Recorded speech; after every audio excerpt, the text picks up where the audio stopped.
सुप्रभात मेरे प्रिय विद्यार्थियों।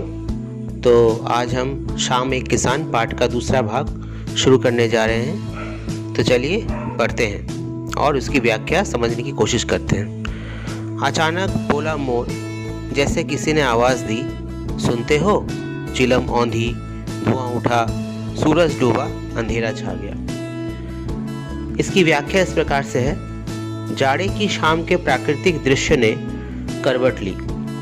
चिलम उलट जाती है, आग बुझ जाती है, धुआं उठने लगा, सूरज के डूबते ही शाम ढल गई और चारों ओर अंधकार छा गया, अर्थात रात हो गई। इस प्रकार अचानक ही मनमोहक दृश्य घटना में परिवर्तित हो गया।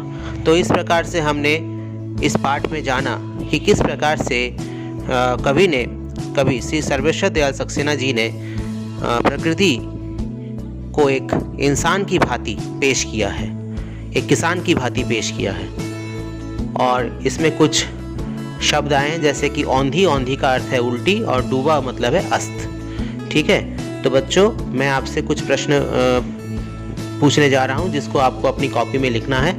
तो सभी पेन और कॉपी लेकर तैयार हैं। मैं अभी आप लोगों से प्रश्न पूछने जा रहा हूं। पहला प्रश्न है, कवि ने जाड़े की शाम के प्राकृतिक दृश्य का वर्णन किसके रूप में किया है? कवि ने जाड़े की शाम के प्राकृतिक दृश्य का वर्णन किसके रूप में किया है? दूसरा प्रश्न है, पद्यांश के आधार पर शाम के दृश्य का वर्णन कीजिए। पद्यांश के आधार पर शाम के दृश्य का वर्णन कीजिए। अगला प्रश्न है, किसने किसे आवाज दी? किसने किसे आवाज दी? तीसरा प्रश्न हो गया। चौथा प्रश्न है, सूरज के डूबने पर क्या हो गया? सूरज के डूबने पर चारों तरफ क्या हो गया?